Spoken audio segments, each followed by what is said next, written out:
ሰላም ቤተሰብ፣ ሚስተር ሶል ነኝ። እንዴት ናችሁ?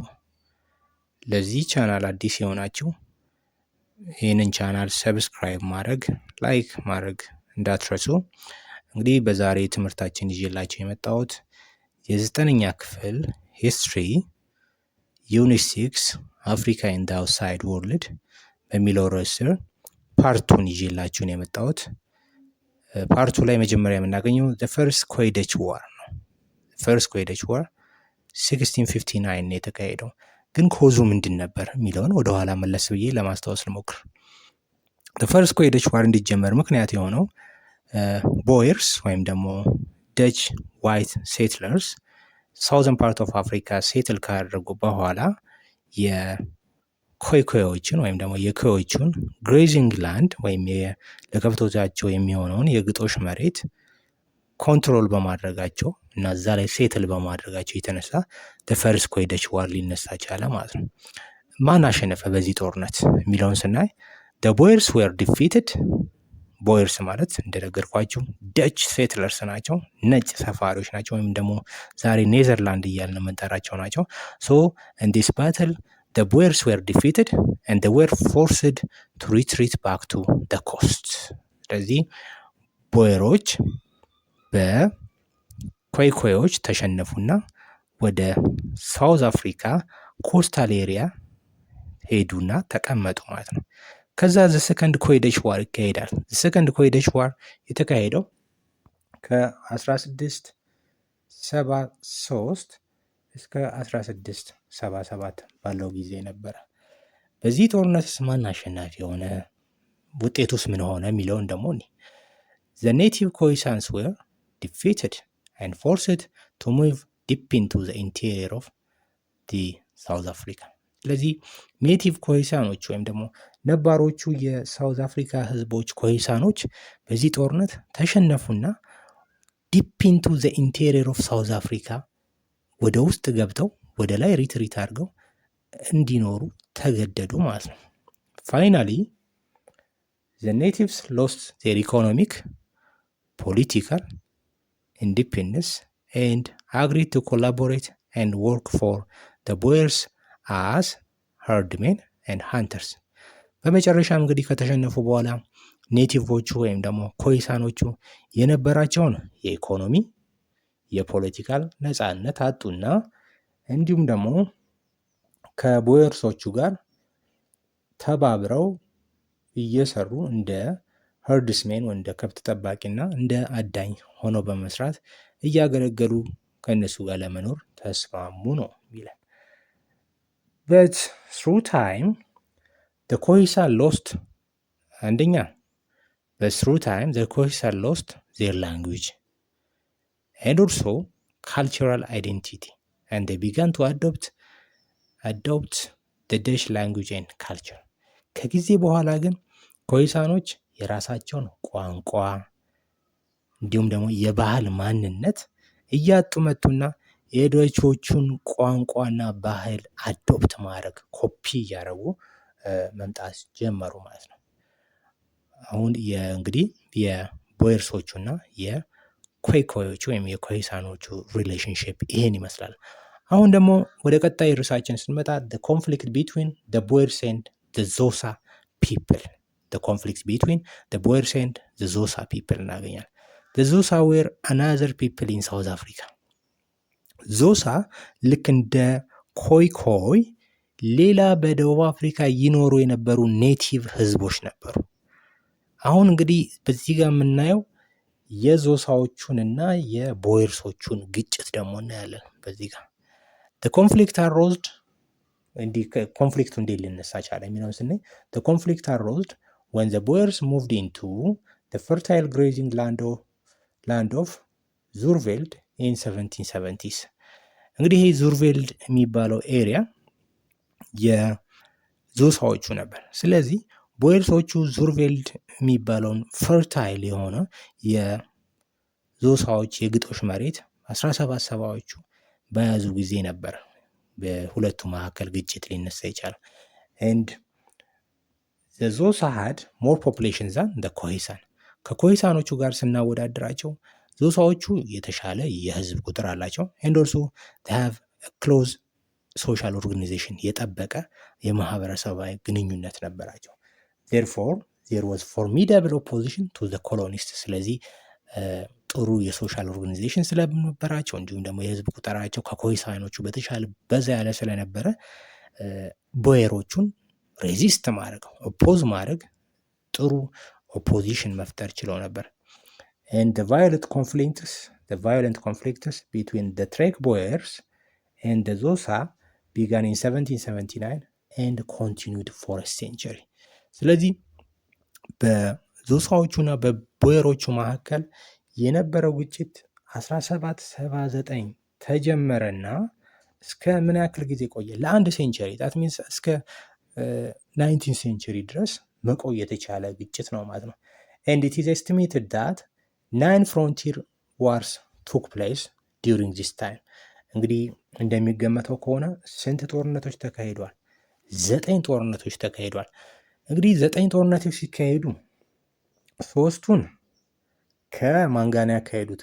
ከቦየርስ ጋር አካሄዱ with the boers። ቀጣዮቹን 6ቶቹን ደግሞ ከብሪቲሽ ጋር ያካሂዳሉ ማለት ነው። ስለዚህ አጠቃላይ ዞሳዎቹ 9 ጦርነቶችን አካሂዷል። የመጀመሪያዎቹን 3ቶቹን ከቦየርስ ነጭ ሰፋሪዎቹ ጋር፣ ሌሎቹን ቀጣዮቹን 6ቶቹን ጦርነቶች ደግሞ ከብሪቲሾች ዋይት ሴትለሮች እና ብሪቲሽ ገቨርንመንት ጋር ያካሄዱት ማለት ነው። ምክንያቱም በመሃል ኬፕ ኮሎኒ ወይም ደግሞ ሳውዝ አፍሪካን ብሪቲሽ ስለምትይዘው እና ቦየርሶቹን አስለቅቃ ራሷ ኮንትሮል ማድረግ ስለጀመረች ነው ሌላውን 6ኛውን ጦርነት የሚያካሂዱት ማለት ነው። ዞሮ ዞሮ the Xhosa held on to most of Zurveld until the early 19th century። ዞሳዎች እንግዲህ በጣም ጠንካራ ስለነበሩ በጦርነትም ጥሩ ሶሻል ኦርጋናይዜሽን ስለነበራቸውም ከ1779 ጀምረው እስከ 19ኛው ሴንቸሪ ድረስ ዙርቬልድ የሚባለውን ቦታ ሳይለቁ ተፋልመው ማቆየት ችለው ነበር። then in 1795 the British government seized the Cape Colony from the Dutch settlers for strategic purposes። አያችሁ፣ ነገር ግን በኋላ ታሪክ ተቀየረና 1795 ላይ የብሪቲሽ ገቨርንመንት ኬፕ ኮሎኒን ከደች ሴትለሮቹ ለስትራቴጂክ ፐርፐዝ በሚል ተቆጣጠረው። ለምን ግን ተቆጣጠሩት? the British occupied it to prevent this place from falling into the hand of the French። እንግዲህ ደቾች ብሪቲሾች ይህን ቦታ የተቆጣጠሩት ይህን ቦታ ፈረንሳይ ቀድማ ሳትይዘው እኛ እናያዘው በማለት ነበር ብሪቲሾች የያዙት። ስለዚህ the occupation of the Cape Colony by the British caused the 1830s and the 1840s great movement of the Boers northward። ስለዚህ ብሪቲሾች ኬፕ ኮሎኒ ማለት ሳውዝ ፓርት ኦፍ አፍሪካ ኬፕ ኮሎኒ እየተባለ ይጠራል። ይህን ቦታ ብሪቲሾች በመያዛቸው የተነሳ ቦየርሶቹ ከ1830 እስከ 1840 ግሬት ሙቭመንት በማድረግ ወደ ኖርዝዋርድ ወደ ሰሜኑ የኬፕ ኮሎኒ ሪጅን ሺፍት አረጉ ወይም ደግሞ ወደዛ ማይግሬት አረጉ፣ ተሰደዱ። ለምን ይመስላችኋል ይሄን ያደረጉት? ምክንያቱም አንደር ብሪቲሽ ኮሎኒ መቆየት ስላልፈለጉ ነው። ዜን from 1818 up to 1819 ከ1818 እስከ 1819 the British also cleared the Xhosa from Zurveld area and pushed them beyond Keiskamma river። እንግዲህ ደግሞ ከ1818 እስከ 1819 ብሪቲሽ ዞሳዎች ተቆጣጥረውት ከነበሩ ከዙርቬልድ ኤሪያ ወደ ኬስካማ ሪቨር ተሻግረው ወደዛ እንዲኖሩ አስገደደቻቸው በጦርነት ማለት ነው። ኢን ዘ ሲክስ ዋር በስድስተኛው ጦርነት እንግዲህ ስድስተኛው ጦርነት ማለት ከብሪቲሽ ጋር የሚያደርጉት ጦርነት ነው። ዞሳዎች ይሄ የተካሄደው ከ1834 እስከ 1835 ነው። the British pushed the Xhosa west of the Kei river ኬይ ሪቨርን አሻግረው በኬይ ሪቨር በስተምዕራብ እንዲኖሩ አስገደዷቸው። however to disgust the Boers disgust ማለት ማበሳጨት እንደማለት ነው። however to disgust the Boers the British handed back the territory between Keiskamma and Kei rivers to the Zusa and abolish slavery and escape colony። ነገር ግን ቦየርሶቹን ለማበሳጨት ስትል ብሪቲሽ በኬስካማ የሚባለው ቦታና እንዲሁም ደግሞ በኬይ ሪቨር መካከል የሚገኘውን ቦታ ለዞሳዎች መልሳ ሰጠቻቸው። እንዲሁም ደግሞ ስሌቨሪን ኬፕ ኮሎኒ የሚባለው ቴሪቶሪ ላይ ምን አረገች? አቦሊሽ አረገች፣ አውትሎ አረገች፣ በህግ ደነገገች እና እንዲቆም አረገች። but the boyars who used the slave labor were irritated by the British policy which favored the natives። ቦየርሶች ስሌቭ የሚጠቀሙ የነበሩት ለእርሻቸው፣ ለተለያየ ለከብት እርባታቸው የስሌቭ ፎርስ የሚጠቀሙ የነበሩት ቦየርሶች ግን ኢሪቴትድ ሆኖ በዚህ ተግባር በዚህ የብሪቲሽ ተግባር ኢሪቴትድ ሆኖ ተበሳጨው። ምክንያቱም ብሪቲሽ አንደኛ ኔቲቮቹን ፌቨር አረገች። ኔቲቭ ህዝቦቹን ዞሳዎችን እንዲሁም ደግሞ ኮይኮዮቹን ፌቨር አድርጋ ስሌቨሪን አቦሊሽ በማድረጓ በዚህ በጣም ተናደዱ። እንዲሁም ደግሞ ቦታውን ለነሱ በመስጠቷ በኬስካማ እና በኬይ ሪቨር መካከል ያለውን ቦታ ለነሱ በመስጠቷ በጣም ተናደዱ። ዜን ዘ ግሬት ትሬክ ተካሄደ። ግሬት ትሬክ ማለት ምን ማለት ነው? The Great Trek was the northward migration of Dutch-speaking settlers or the Boers who traveled from the Cape Colony to the interior of South Africa። አያችሁ፣ ግሬት ትሬክ ማለት ደቾች ወይም ደግሞ ቦይሮች ያደረጉት ከኬፕ ኮሎኒ ተነስተው እስከ ሳውዝ አፍሪካ ኢንቴሪየር ወይም ደግሞ ማዕከላዊ ቦታ ድረስ ያደረጉት ማይግሬሽን ወይም ስደት ምን ይባላል? this is called the great trek። ትሬክ የሚለው ወርድ ያው አፍሪካዊ ወርድ ነው። ማይግሬሽን ማለት ነው፣ ትልቁ ስደት ልትሉ ትችላላችሁ። the Boers left the Cape area in 1835 1835 ላይ ነበረ ኬፕ ኤሪያን የለቀቁት and moved to the north in what is known as the Great Trek for the following reasons። እንግዲህ ለምን ለቀቀው የሚለውን ስናየው ቀጣዮቹ ሪዝኖች አሉ። reasons for the Great Trek ቦየርሶች ከኬፕ ኮሎኒ ተነስተው to deep into the interior of South Africa ሙቭ እንዲያደርጉ ያደረጓቸው ሁለት ምክንያቶች አሉ። አንደኛ as a reaction to the law that gave native African and the colored freedom። ምክንያቱም ብሪቲሽ ያወጣችው ለኔቲቭ አፍሪካኖች እንዲሁም ደግሞ ከለርዶች የሰጠችው ፍሪደም ስላባሳጫቸው ነው።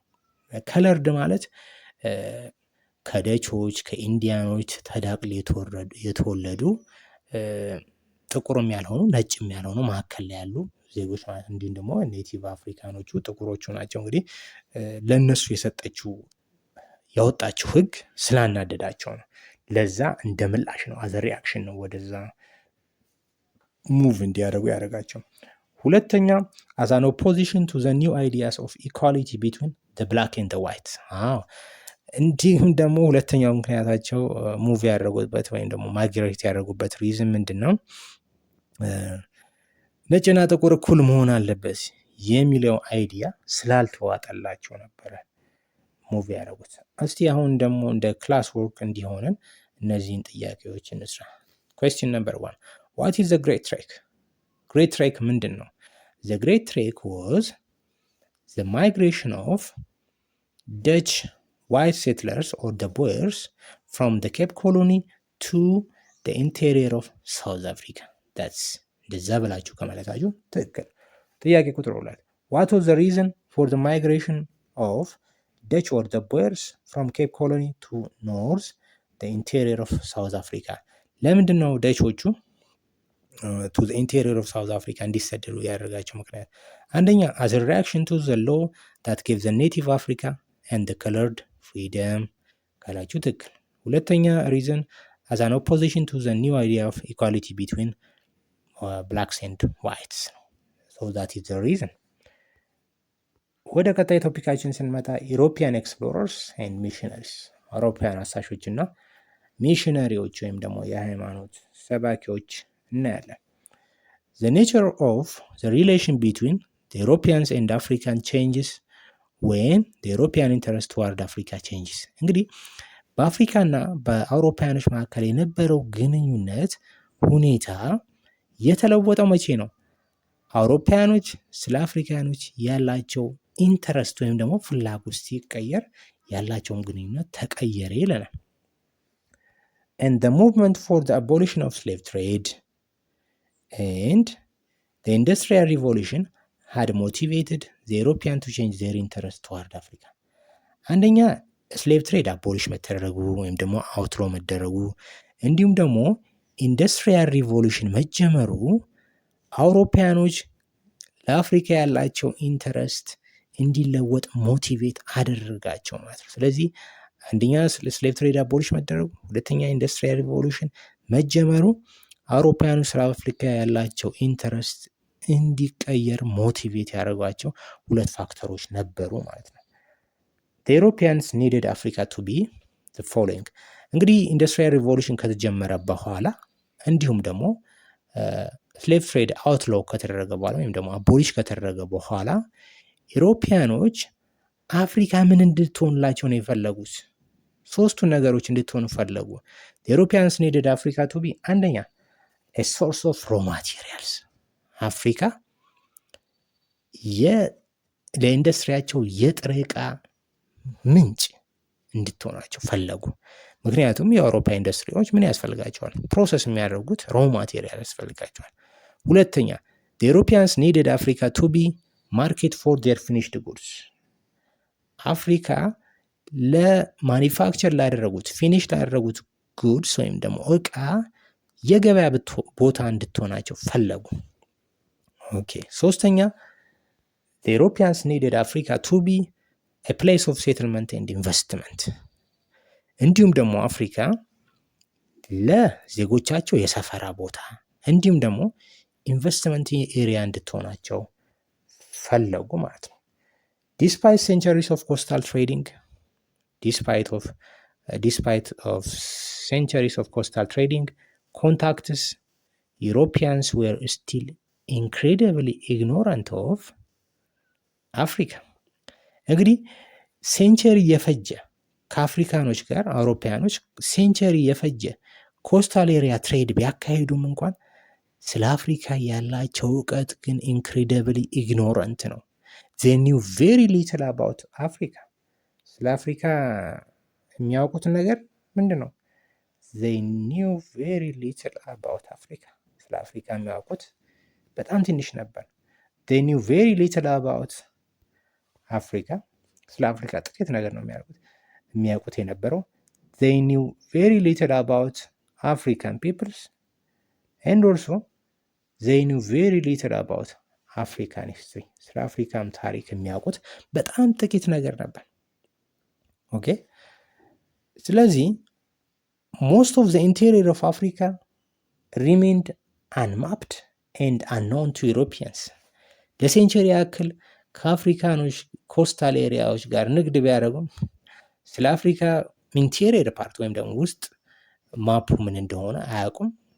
እንዲሁም ደግሞ ምንም የጂኦግራፊ እውቀት የላቸውም ነበር። ስለዚህ between 1780s and 1870s many European explorers traveled to the heart of Africa or the interior of Africa። ስለዚህ በ1780ዎቹ እና እንዲሁም ደግሞ በ1870ዎቹ በርካታ የአውሮፓ አሳሾች ወደ አፍሪካ ልብ ማዕከል ኢንቴሪየር ፓርት ምን አረጉ? ተጓዙ። ለምንድን ነው ይሄን ጉዞ ወይም ኤክስፕሎሬሽን ግን ያደረጉት? reasons for European explorations of Africa reasons for European exploration of Africa። ኦኬ፣ ምንድን ነበር ሪዝናቸው? the explorers were two types። ወደ አፍሪካ በእነዚህ ጊዜ የመጡት ኤክስፕሎረሮች ሁለት አይነት ናቸው። የመጀመሪያዎቹ those who came before 1850s were motivated by pure scientific inquiry። ከ1850ዎቹ በፊት ወደ አፍሪካ የመጡት ኤክስፕሎረሮች አንደኛ ያነሳሳቸው ነገር ምንድን ነበር? ፒውር ሳይንቲፊክ ኢንኳይሪ ነው። ኢንኳይሪ ማለት በነገራችን ላይ ምን ማለት ነው? ሪሰርች ነው። ሪሰርች ለማድረግ ነው። ንጹህ የሆነ ሳይንቲፊክ ኢንኳይሪ ለማድረግ ሳይንቲፊክ ሪሰርች ለማድረግ ነበር የመጡት። and there were others who were attracted by the sense of adventure and desire for fame።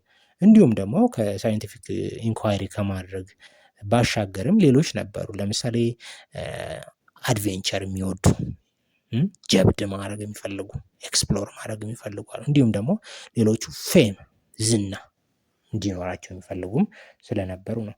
ሁለተኞቹ ግን those who come after 1850s were explorers sponsored by their governments። ሁለተኞቹ ግን ከ1850ዎቹ በኋላ ወደ አፍሪካ የመጡ ኤክስፕሎረሮች ዋና የመጡበት ሪዝን ምንድን ነው? በሀገራቸው መንግስት ስፖንሰር ተደርገው ይሄንን ቦታ ኤክስፕሎር አድርግልኝ፣ ይሄን ቦታ አግኝልኝ ተብለው ተልከው ነው የመጡት። እንዲሁም ደግሞ ዋናው ዓላማቸው ምንድን ነበር?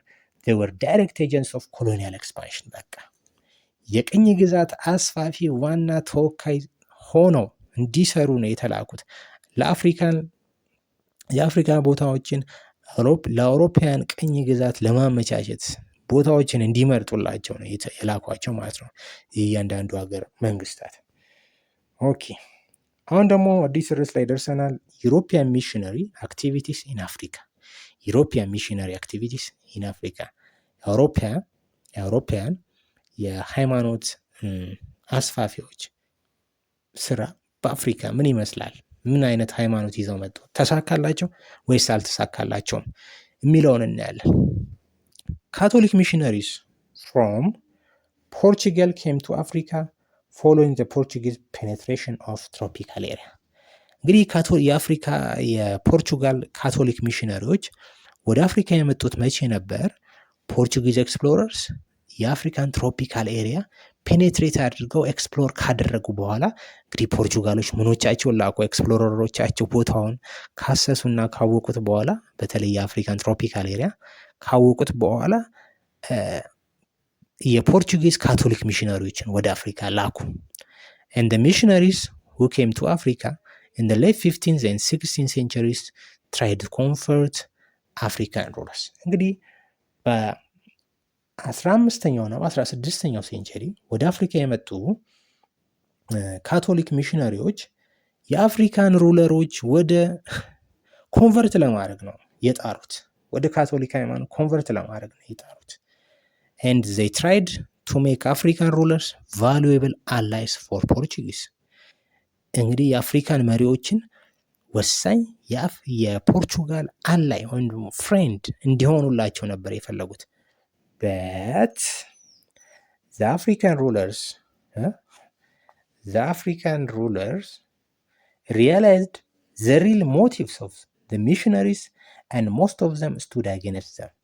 እንግዲህ የአፍሪካን መሪዎች ግን ትክክለኛውን ሞቲቫቸውን ወይም ደግሞ ፍላጎታቸውን አወቁባቸውና ምን አደረጉ? they stood against them። ከፍ ነው ያሏቸው። አይሆንም፣ እኔ ይሄን ሃይማኖት አልቀበልም ያሏቸው። so that in most cases the missionaries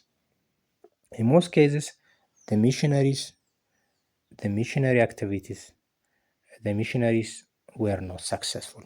እንግዲህ በአብዛኛው የሚሽነሪ አክቲቪቲዎች በአፍሪካ የነበሩት የሚሽነሪ አክቲቪቲዎች ስኬታማ አልነበሩም ማለት ነው። ነገር ግን አንድ ሰክሰስፉል የሆኑበት ቦታ ነበር።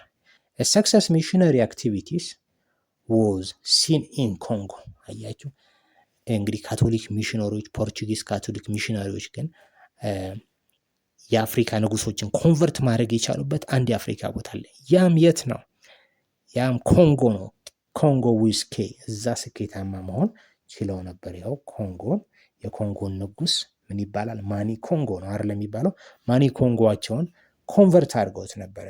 where a convert became king in 1506። ስለዚህ 1506 የኮንጎ ንጉስ የሆነው ካቶሊክ ሃይማኖትን ተቀብሎላቸው ነበር።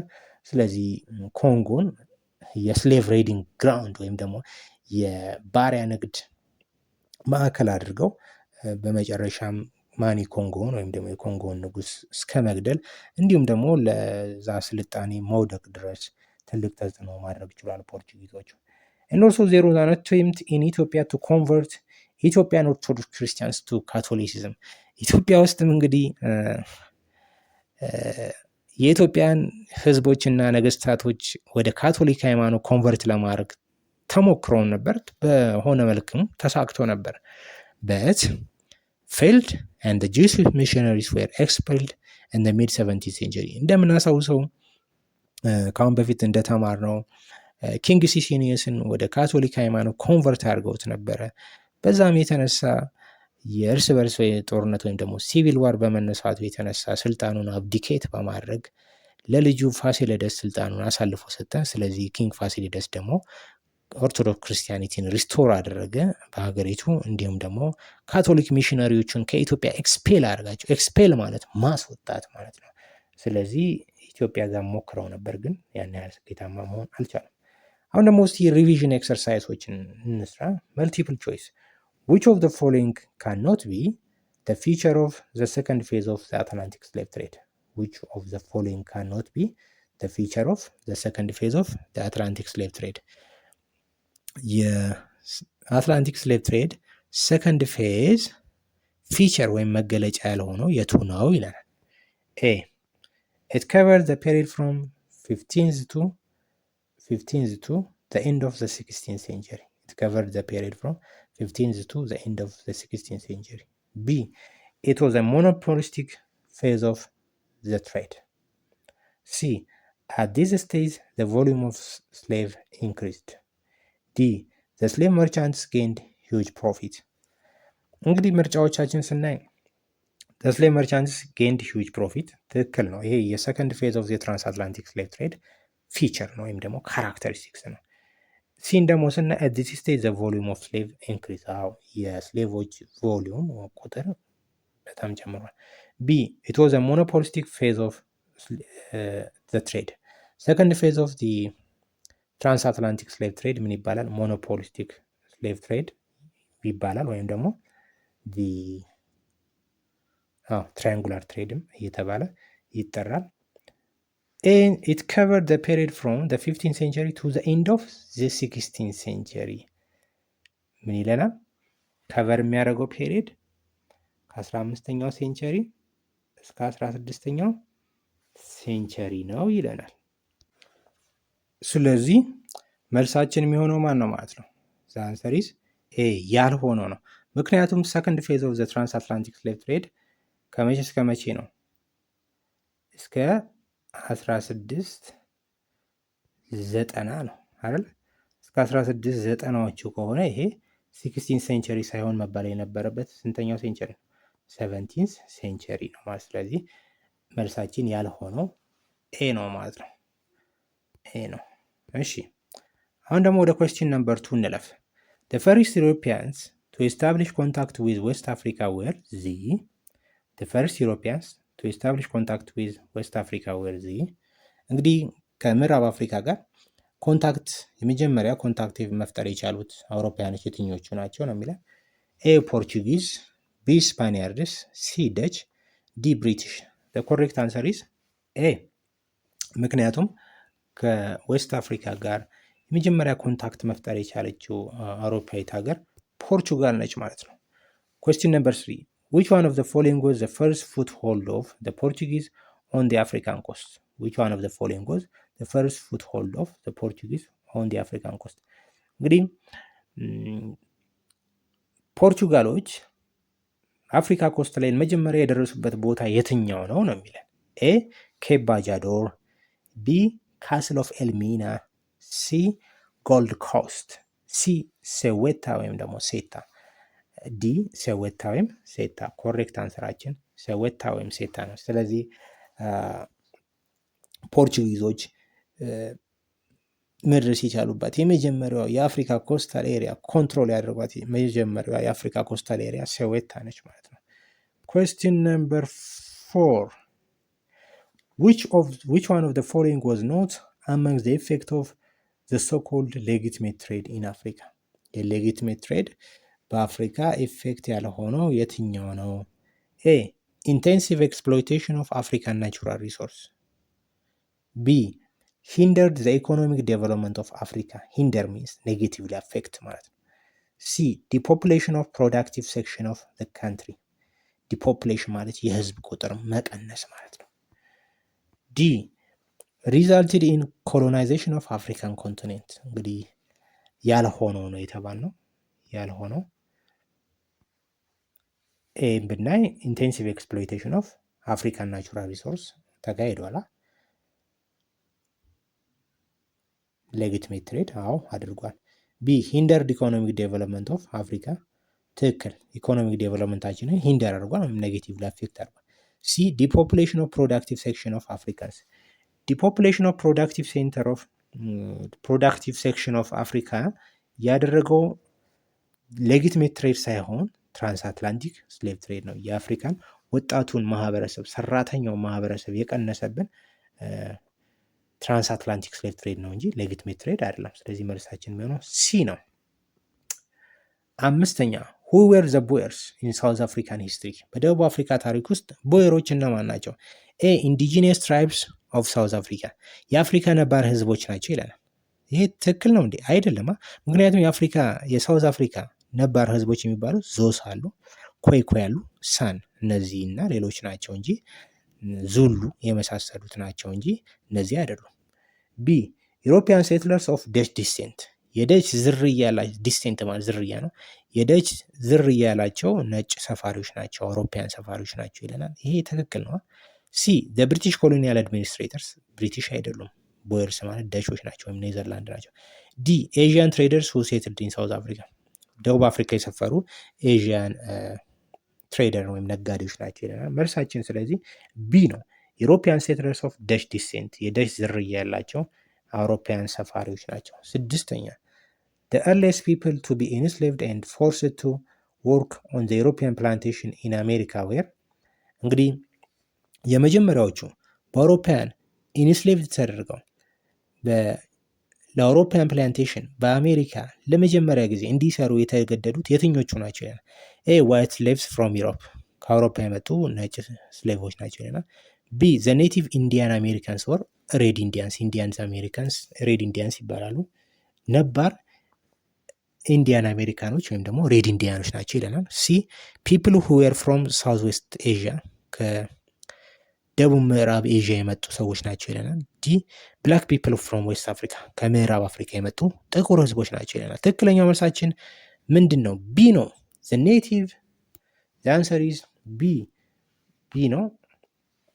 ዘ ኔቲቭ ኢንዲያን አሜሪካንስ ወይም ደግሞ ሬድ ኢንዲያንስ ናቸው። ሬድ ኢንዲያንስ ናቸው። ምክንያቱም አውሮፓውያኖች በአሜሪካ ሰፋፊ እርሻ መሬቶችን እንዲሁም ደግሞ ማይኒንግ ፊልዶችን ከመሰረቱ በኋላ ሌበር አስፈልጋቸው። ስለዚህ ኔቲቭ አሜሪካን ኢንዲያንስ ወይም ደግሞ ሬድ ኢንዲያኖችን ማሰራት ጀመሩ። ከዛ ፌል ሲያደርግ ዋይት ስሌቭስ ፍሮም ዩሮፕ አመጡ። እነሱም ሰክሰስፉል አልሆኑም። ምክንያቱም ትሮፒካል ክላይሜቱን እና እንዲሁም ደግሞ የስራውን ሃርድሺፕ አልቻሉም። በዛ የተነሳ ዲል ያለው ብላክ ፒፕል ፍሮም ዌስት አፍሪካ እያመጡ ማሰራት ጀመሩ። ስለዚህ ትክክለኛ መልሳችን ቢ ነው። ዘ ኔቲቭ ኢንዲያን አሜሪካንስ ይባላል። ሰባተኛ which African resources were commonly traded with the European during the legitimate trade period እንግዲህ የትኞቹ የአፍሪካ ሪሶርሶች ነበሩ በሌጊትሜት ትሬድ ጊዜ ከአውሮፓውያኖች ጋር የሚለዋወጧቸው ወይም ደግሞ የሚሻሻጧቸው እቃዎች የትኞቹ ነበር? ኤ ጎልድ አይቨሪ ኤንድ ስሌቭስ፣ ቢ ቴክኖሎጂ ኤንድ ሜሽነሪ፣ ሲ አግሪካልቸር ፕሮዲውስስ ኦር አግሪካልቸር ፕሮዳክትስ፣ ዲ ቴክስታይል ኤንድ ማኒፋክቸርድ ጉድስ። ኤም ብናይ ጎልድ አይቨሪ ኤንድ ስሌቭ ይሄ ከዛ በፊት ከሌጊትሜት ትሬድ ቀድሞ በነበረው ጊዜ የሚነግሩት ነው። ቴክኖሎጂ ኤንድ ማሽነሪ ይሄ ደግሞ መቼ ነው? አሁን የምናደርገው ንግድ ነው። አግሪካልቸር ፕሮዲውስ በሌጊትሜት ትሬድ ጊዜ የነበረ ንግድ ነው። ምክንያቱም አግሪካልቸር ፕሮዲውስ ማለት ሮ ማቴሪያልስ ማለት ነው። ሮ ማቴሪያልስ ናቸው። ስለዚህ ኮሬክት አንሰራችን ሲ ይሆናል፣ አግሪካልቸራል ፕሮዳክትስ። ስምንተኛ which event marked the great trek of the Boer settlers in the 1830s and 1840s? ቦየሮቹ ግሬት ትሬክን ወይም ደግሞ ትልቁን ማይግሬሽን እንዲያደርጉ ያስገድዳቸው በ1830ዎቹ እና በ1840ዎቹ እንዲያደርጉ ያስገድዳቸው ፋክተር ምንድን ነው ይላል። ትሬክ የሚለው ወርድ በነገራችን ላይ ምን ማለት ነው ብያቸዋለሁ? ማይግሬሽን ነው።